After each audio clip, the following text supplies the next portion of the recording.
Hi, Bill here with 30-Minute Woodshop. Thanks for joining. Today I want to show you how to make a wooden wine cradle. All right. What this does is basically cradles the wine for display for things like your parties, if you're having parties, things like auctions, those kind of things. All right. Actually, I'm making them for auctions right now. So if you want to display this, people can bid on it, or people can select from that. Or even if you want to throw a fancy bottle of whiskey in there so people can see what kind of whiskeys they have. And you can have the one that's not being drank and the one that is being drunk.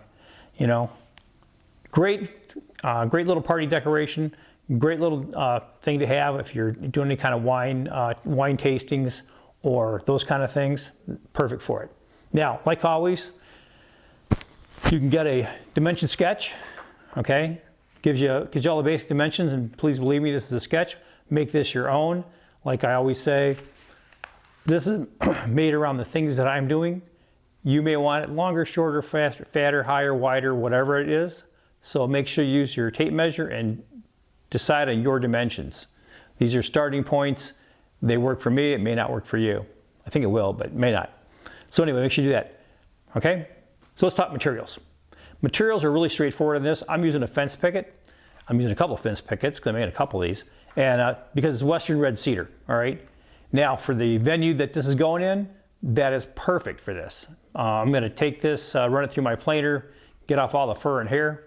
And then what I'm gonna do is go ahead and start doing some cutting. And after that, I'm gonna do the assembly, okay?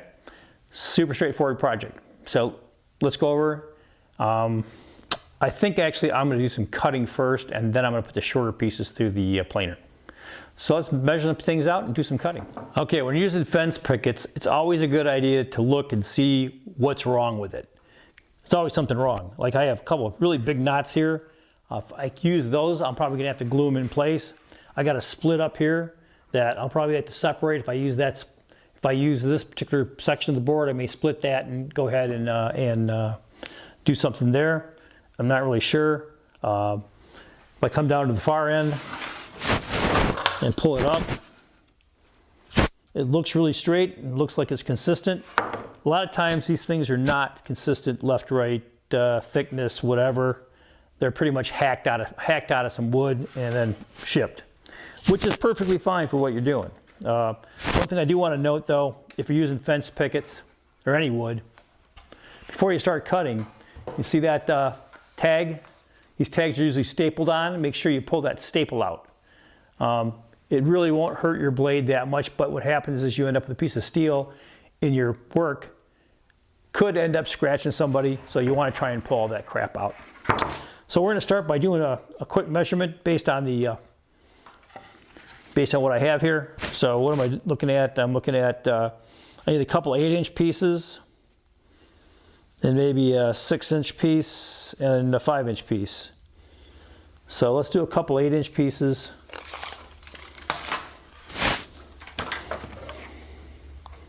Actually, what I'm going to do is this.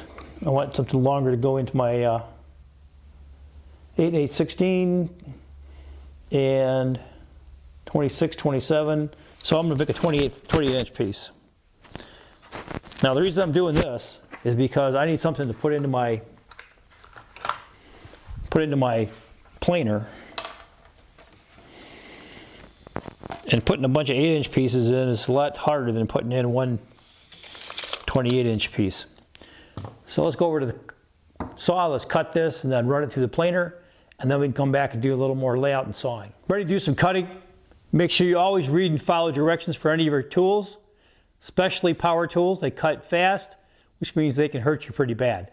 Make sure you're wearing PPE, safety glasses, hearing protection. I'm not an advocate of wearing gloves when you're using these things because they can get drug into the saw blade. I suggest you don't. Anyway, let's start cutting.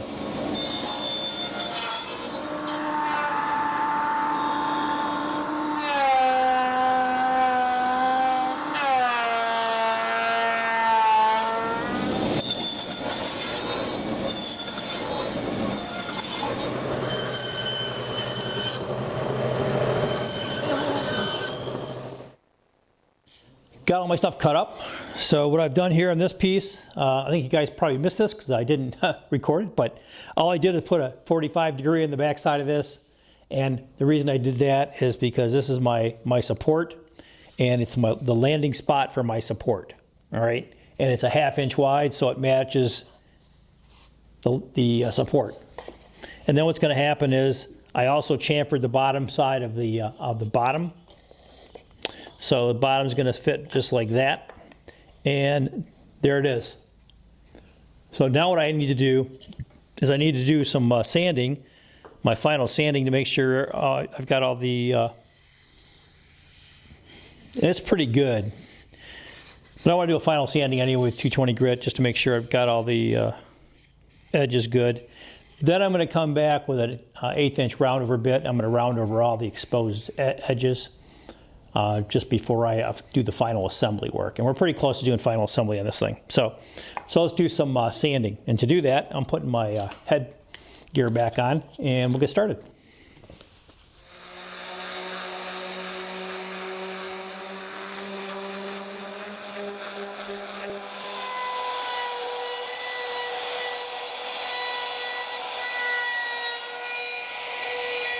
Okay, I decided on a finish of varnish. So this is a clear gloss Helmsman Minwax polyurethane. So we're just going to put on a quick coat of this. Because it's going to be an inside project, I don't see putting anything more than one coat on here. And I should be good. So you can already see the color, how this is looking up. Actually, I may put a second coat in because we'll see if I have to go ahead and hit it with 320 grit sandpaper. But there it goes. Looking pretty good.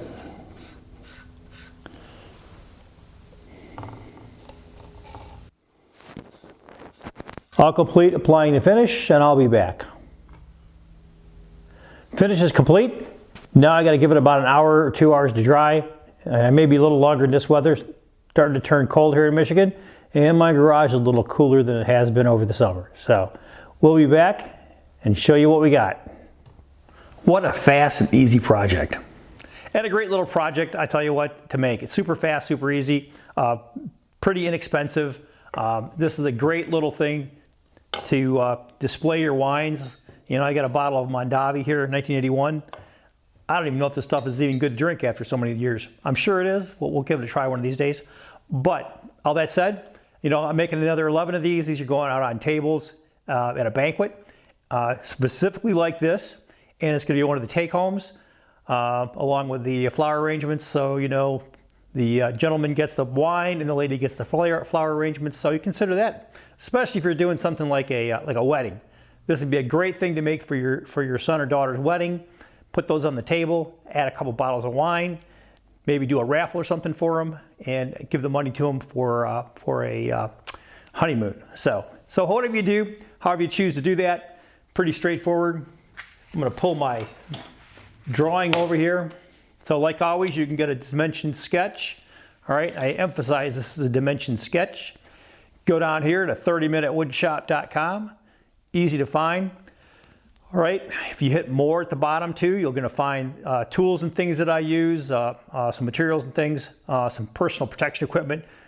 Explore those links. There might be something there you could use, something that'd be interesting. I know for me, I like seeing what other guys are using because it gives me ideas. I may not do exactly what you're doing, but you know, then again, I might. So been a fun project. Hope you got something out of this. And if you did, do me a favor, hit like and subscribe. And hit that other new button they got going too. I'd appreciate that. And until next time, folks, good making.